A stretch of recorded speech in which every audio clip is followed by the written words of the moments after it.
Hello guys, my name is Deepesh Garg. I'm having 14 years of experience and I'm starting a series of microservice architecture. I'm working in microservices from last 3 years.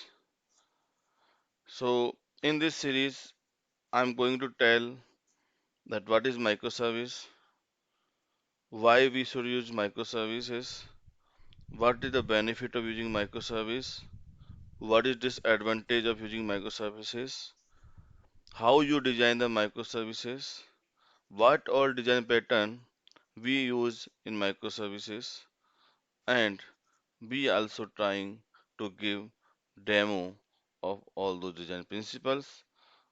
So let's start with microservice. So what is microservice?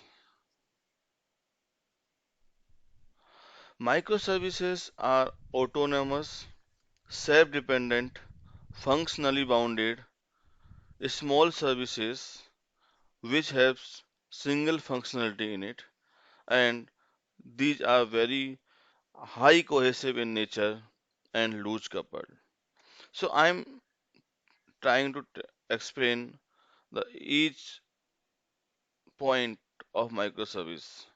So it should be single functionality. It should contain the single functionality. So that is the first principle of microservice.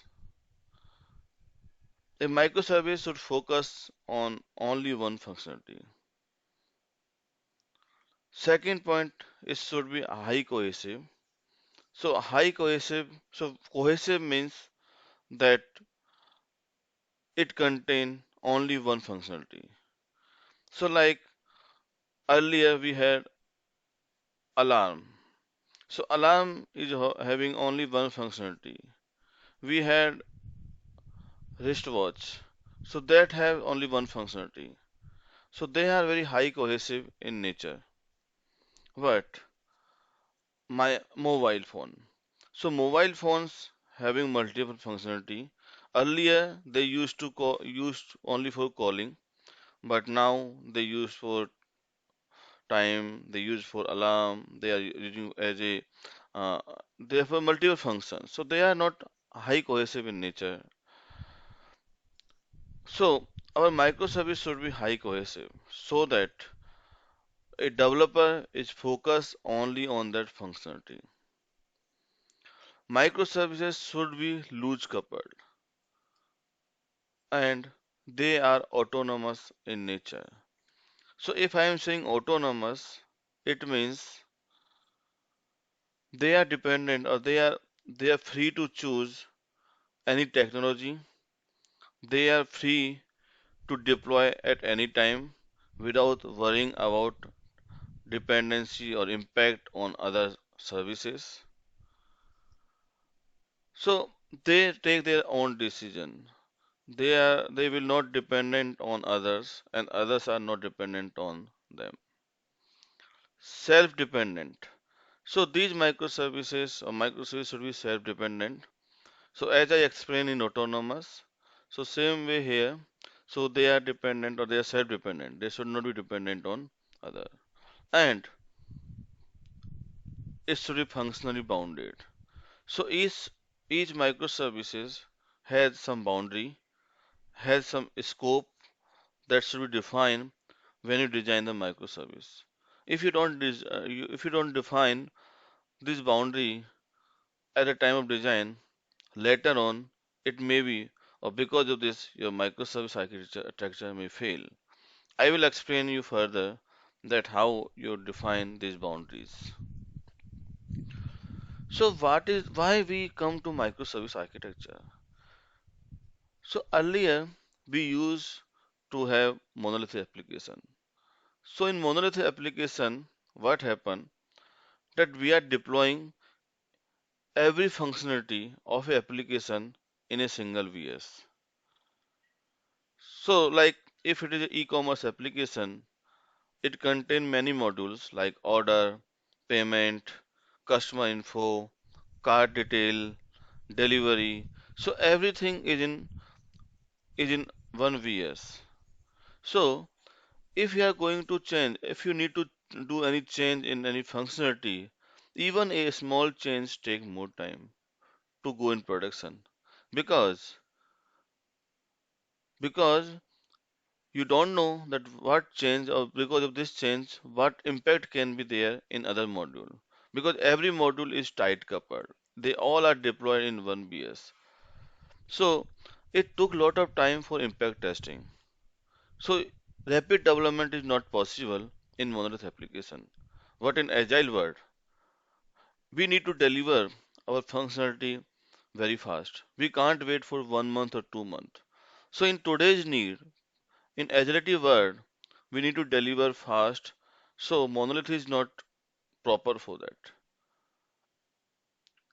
Enable continuous delivery. So as I discussed earlier, that we need to deliver continuously. Even in a day, we need to deliver 10 times. So we don't have time to test full application again and then wait for that. So in monolith is not possible. So to enable continuous delivery, we need to use microservice. Third point, in monolith application, you can't use new technology very easily. It takes a lot of courage to adapt new technology because you have a full legacy application that is in technology that exists in some technology. So if you are going to change that one, you need to change the full application. You can't change a part of application in new technology. But in microservices, if you are going to create a new service, you can use any new technology. So like you can use Python. Maybe other services are in Java, but if you think that this service required Python, you can use the Python. But in monolith, it's not possible. Even for upgradation of a version, it took a lot of time. But here in new Microsoft in new service, you can easily add or you can upgrade the version of technology. Fourth point, easy to scale a part of application. So in monolith, if anytime you need to scale your application, you have to scale full application. So usually what happen, like in e-commerce application, there are lot of uh, people are watching or there are lot of looking. So people are seeing that what's going on or what item they're just searching the item. So search occur more, but booking it doesn't occur frequently. So like in any occasion come or any black day come, you know that your searching is going to you are going the searching is needed to be scale, but booking may not be needed to scale. But in monolithic, you need to scale full application. In microservice architecture, you have a flexibility to scale only search part. Maybe you so it reduce the cost. You only put some hardware for that search microservice. You don't need to put hardware for all the application. So because of this benefit, microservices are popular nowadays. Every architecture is having pros and cons. Same with microservices. Microservices has lot of advantage, but there are disadvantage as well. So first is performance. In monolith application, you have deployed only one application, so a request will go into that one, and all the operations are done in that application only. But in microservice architecture, your application is span go through multiple services. So there latency, there are lot of network call. There is also some parsing happen from object to JSON and then in second microservice from JSON to object. So this parsing also happen. So performance may be problem if you will design this in appropriate way.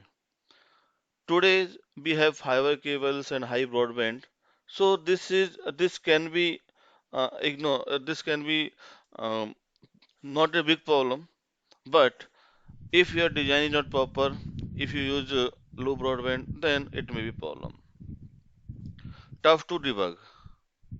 So a service, a request in microservice architecture go into multiple go through in multiple microservices. So if a request come, it may go through 8 or 9 services possible.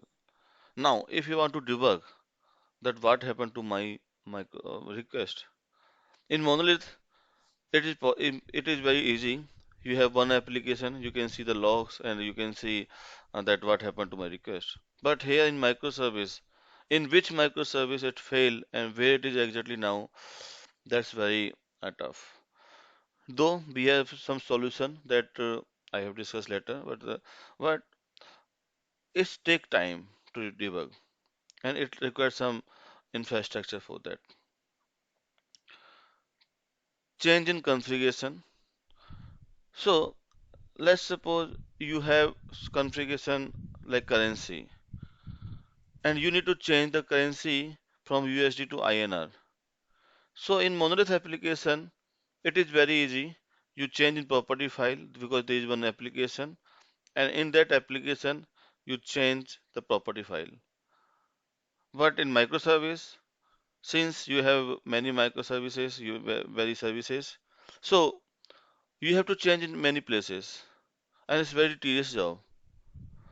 For that, we have solution. There is solution in microservice that people are using cloud config server, and all the configuration are there in cloud server. So that we will discuss later. But it's required a other approach than monolith. Then it required more setup for deployment.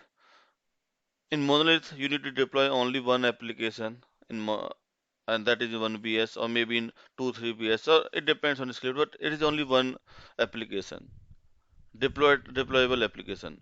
But in microservice, you have many services that need to be deployed, and also because you need high availability, you also need to scale those services. So there are multiple instances that need to be deployed. So it required more setup for deployment, and DevOps or a DevOps team, they need to be trained that how can this can be done.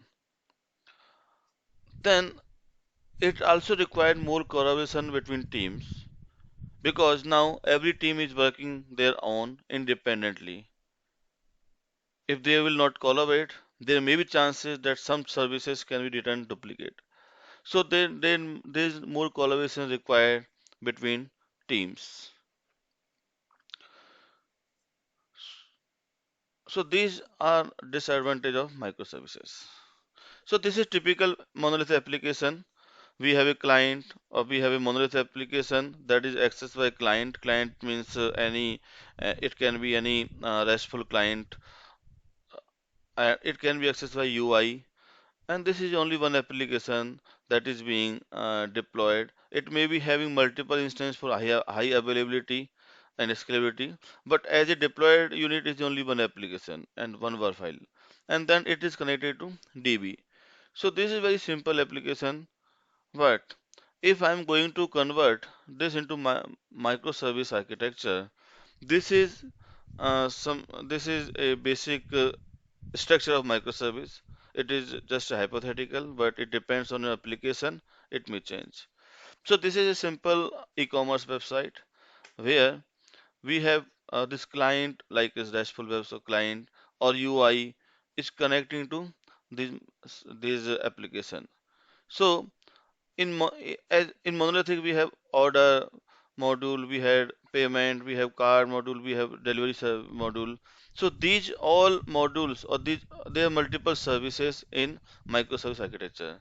So like this order service, there is payment service, there is card service, there is delivery service, and each service is having their own DB. So order service will have their order DB, payment service will have payment DB, Cart service will have cart DB. Delivery service will have delivery DB. Now, client or UI can't call the service independent uh, by their IP and URL because we don't want to expose each service to external world. So we have this API gateway. So through API gateway, all the requests go through concern service. So UI or client or this is application B2B application. So they hit the API gateway with the name that what service they want to call, and through API gateway it will redirect to concern service. Now it is very tough for client to remember the IP and URL of or IP and port of each services. So how or where you configure this IP and port of each service? So we have Eureka server. So Eureka server is naming and discovery server. It contain or it has the name and other detail of each service. So API gateway will hit the Eureka server and get the IP and port or URI of the server or of the service which need to be hit. And as I explained earlier, this is a cloud config server. There we will keep all the configuration of each service. So if anytime you need to change any configuration, you can easily change in cloud config server. You don't need to change in every service. So this is very high level of microservice architecture. I will go into detail and tell every component later. But this is very high level. Now, now first question come when you are going to implement microservice architecture, that how to define the microservices.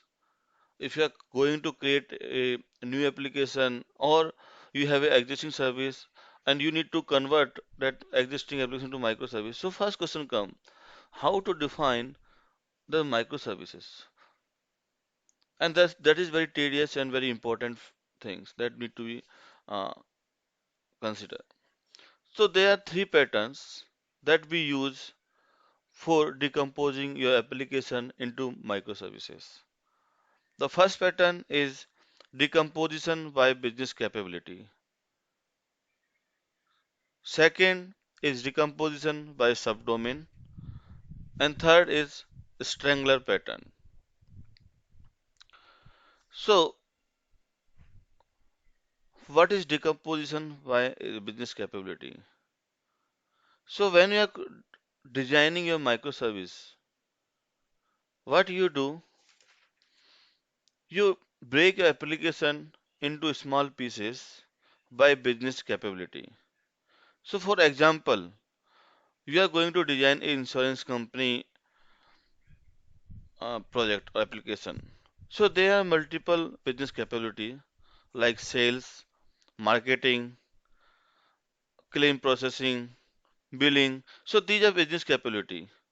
So, each business capability can be treated as microservice, one microservice.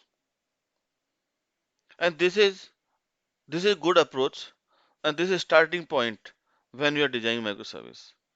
But the problem with this approach is that some classes are there that can overlap in multiple business capability.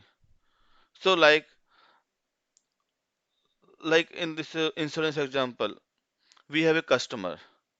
So customer have some attribute that can be used in sales, that can be used in marketing, in billing. We have a different attributes. So so if you are going to use the same customer class, it's problematic. Then you have a dependency of this customer class in every microservice. So in this approach, we have a problem that there is no business, there is no functional boundary is defined clearly. So the second part, or to fix this problem, we have a second approach, which is decomposition by subdomain. In this approach, what we do, we use domain-driven approach. DDD means domain-driven design. Here, what we do, we divide domain into subdomain. So, like insurance, we have a multiple insurance company. It has multiple subdomains: sales, marketing, claim processing, and billing. But here, one thing that we are doing, we define the boundary context of each subdomain. So if I am saying boundary context, we define that what is a boundary, what is a functional boundary of this subdomain. So by this defining this boundary context, we decompose God classes into subdomain. So as I tell you in my last slide that there is a customer class that is used in different business capability. But here you define the boundary context. You say that few attributes of customer is used in sales. So what are those attributes which are used in sales? What are the attributes which is used in marketing? What are the attributes which used in claim processing? So like that you define the boundary, you define the boundary context. So there is a separate this is totally a different logic or different concept of domain-driven design where you come to know that how to define this boundary context, there's boundary context mapping, and then ubiquitous language. So this is separate approach and is required a separate training or separate session. So I will cover that later. Now, the above two approaches that I have discussed, decomposition by business capability and decomposition by subdomain. This is useful when you are going to create a new function or new application. In greenfield projects, it's good. But what if you have already existing project in monolith and you need to convert that monolith to microservice architecture? So how to convert that monolith to microservice? In monolith, we have multiple modules. So I called that application as modular monolith. So like e-commerce application that have different modules. It has cart module, it has billing module, it has delivery module, it has order module. So there are multiple modules that are there in monolith, but they are tightly coupled and they are deployed as one unit. So what we do in Strangle pattern that we pull out one module like payment module from that monolith application and convert or deploy that payment module as a separate microservice and connect that payment microservice via this monolith application through HTTP. Then after once it is freeze, you pull out another module, maybe order module, and deploy that as a separate microservice. Then in third step, you pull out maybe delivery module and make that microservice and connect to this monolith application. So stage by stage, phases by phases, you pull out your modules and make microservice, and then in last stage you will deploy full application as a microservice architecture, and you can just go away with monolith.